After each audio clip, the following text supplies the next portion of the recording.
O assunto é aqui na Band.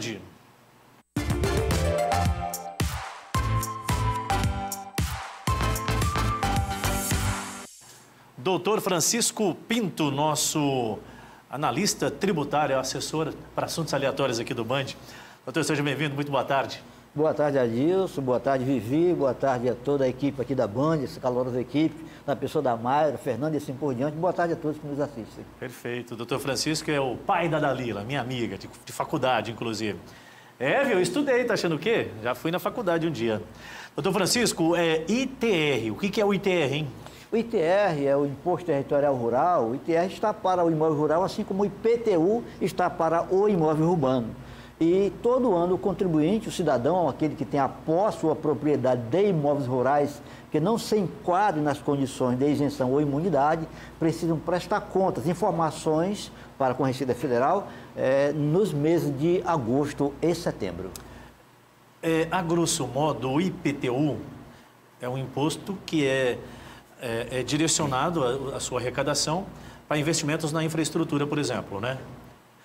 O imposto da propriedade rural, qual que é a argumentação? Para que ele existe? A primeira finalidade do ITR não é a finalidade fiscal arrecadatória, é regrar, disciplinar a função social da propriedade rural. Tanto é que, quanto mais se explora bem a propriedade com a finalidade da Constituição, menor a tributação, que começa em 0,03, bem baixinha.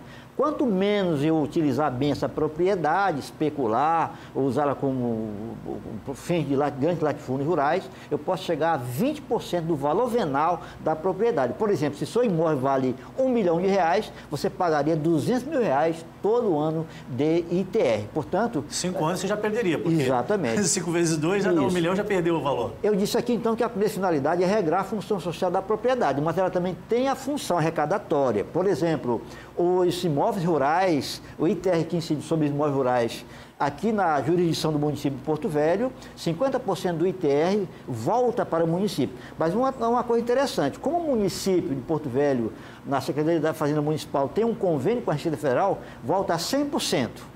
100% do ITR volta para ser utilizado pelo prefeito em benefício da população. Qualquer tipo de propriedade tem que pagar essa tributação? O senhor falou sobre a questão de isenção. Assim como na modalidade da declaração do imposto de renda, tem um teto para ser isento. Exatamente. Veja, quem tem a posse ou a propriedade de um imóvel de até 100 hectares...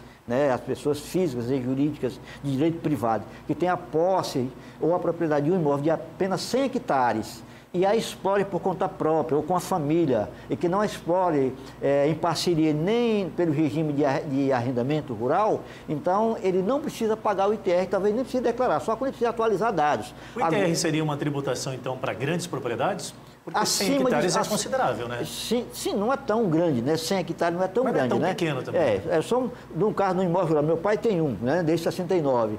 500 metros de frente por 2 mil de fundo. Dá 100 hectares? Dá 100 hectares, né?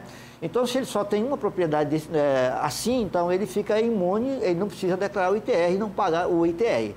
O ITR incide sobre o valor venal da propriedade vigente em janeiro do ano de entrega da declaração, no caso agora 2023. Agora, quem tem imóvel acima disso, aí ele vai apurar o ITR conforme o grau de utilização desse imóvel. Agora, para que seja também pago essa tributação, é necessário que ele tenha as documentações específicas. Tem que ser escriturado ou tem pelo menos a posse? Não precisa ser escriturado. Pode ser a mera posse, desde que ele tenha um registro lá na Receita Federal e no INCRA. Há um registro desse imóvel, tanto na Receita Federal quanto no INCRA. Não precisa ter a propriedade, precisa ter o registro no cartório. Basta que ele tenha a posse de um imóvel, né, e aí ele vai pagar Da legalidade dessa tributação também, de alguma forma, juridicamente, te assegura o direito daquela propriedade, né? Não. Tanto é que a legislação do cadastro do imóvel, tanto no INCRA quanto na Receita Federal, ressalva que esse cadastro não lhe dá garantia, não lhe assegura direito de posse de propriedade. Mas não deixa de ser... Não deixa de ser um documento que comprova que há um determinado específico tempo você tenha posse e você tenha usado aquele espaço. Né? Como nós não dizemos no direito, você precisa ter um conjunto probatório para poder, então, você ter aí, digamos, provas boas da posse da propriedade. Mas lá no site da Receita Federal, quando você cadastra o imóvel rural, há essa ressalva, que isso por si só não lhe assegura esse direito de posse ou de propriedade. E ainda voltando sobre essa isenção, Adilson, se você tem um imóvel de até 100 hectares e tem um outro imóvel, ainda que pequeno, quer ser na zona urbana ou rural, isso afasta a isenção ou a imunidade do tributo. Então, para que eu tenha a isenção de até 100 hectares, eu só posso ter um único imóvel rural e não posso ter mais nenhum outro imóvel, porque ele está se eu tiver dois com até 100 hectares, eu vou ter que pagar, então, porque daí soma. Ele vai fazer a declaração normalmente do ITR. Aí vai apurar o imposto, né? Porque você não vai tributar toda a área rural, você vai tributar parte produtiva. Dela, do valor total da área rural, você vai afastar a área reserva legal, reserva de preservação permanente, as áreas alagadas para fim de hidroelétrica, as áreas do patrimônio nacional, cultural nacional e assim por diante. Você não tributa toda a área. Mas atenção, para que você afaste da tributação de determinada área, você precisa ter a prova, precisa ter isso dimensionado através de um projeto bonitinho, e inclusive entregando todo ano o chamado ADA,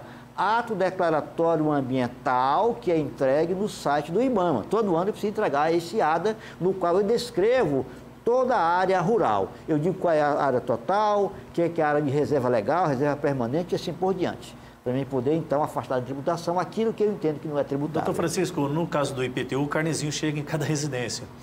Como é que é o método usado e, inclusive, já foi aberto, já começou a valer o prazo? Tem um prazo específico para que eu pague sem multas?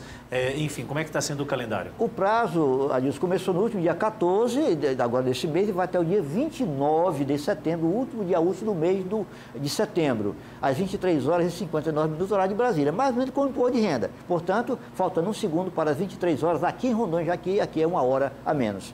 Eu tenho que baixar do site da Receita Federal do Brasil o programa gerador da declaração, tal qual o imposto de renda. Baixa esse programa, conectado na internet, depois é só elaborar esse documento, essa declaração, e transmiti-la pela internet. Isso não se resolve junto à Receita, você resolve tudo de casa do seu escritório pela internet. E quem atrasa, Adilson, a entrega da declaração, ele fica sujeito a uma multa que parece ser pequena, mínima de R$50, mas ela pode chegar a 20% do imposto eventualmente apurado nesse documento. Por exemplo, se eu entrego o ITR e eu apuro R$1.000 de imposto, se eu atrasar 20 meses, eu vou pagar 20%, R$200, portanto, de multa. Em qualquer caso, o valor mínimo é de R$50. Mas ressalvo, esse valor de 50 poderá chegar a um valor elevado, encarecendo ainda mais a carga tributária para o cidadão. Dica, entregue o quanto antes, não espere chegar ao último dia para entregar o documento, para evitar a multa por atraso. E a exemplo da declaração do imposto de renda, mesmo que tenha alguma pendência na declaração entregue com o tempo hábil, ela pode ser corrigida posteriormente, né? Sim, você pode fazer a correção. Você poderá inserir, excluir ou alterar uma informação na declaração que você entregou. É importante que, para fazer uma retificadora, é isso o nome da declaração que você transmite na segunda oportunidade, você precisa ter o número do recibo da primeira declaração que você transmitiu. Portanto, é muito importante que você conserve no seu computador ou em algum tipo, no drive, no pendrive ou até mesmo na internet, uma cópia da declaração que você transmitiu. Para fazer a retificadora, portanto, eu preciso ter o número do recibo da declaração anterior. Perfeito, doutor Francisco Pinto, a elegância em pessoa. Nosso analista, assessor para assuntos aleatórios. Muito obrigado pela vinda, sempre uma satisfação. Eu que agradeço, fico à disposição, lembrando que é muito importante ainda atentar para a chamada malha fina do ITR, viu? Porque o ITR também cai na malha fina e se acontecer a apuração de diferença do imposto lá na malha fina, a diferença do imposto sobre ela ainda há uma multa mínima de 75%. Então fique atento, o assunto é aqui na tela da Band ITR.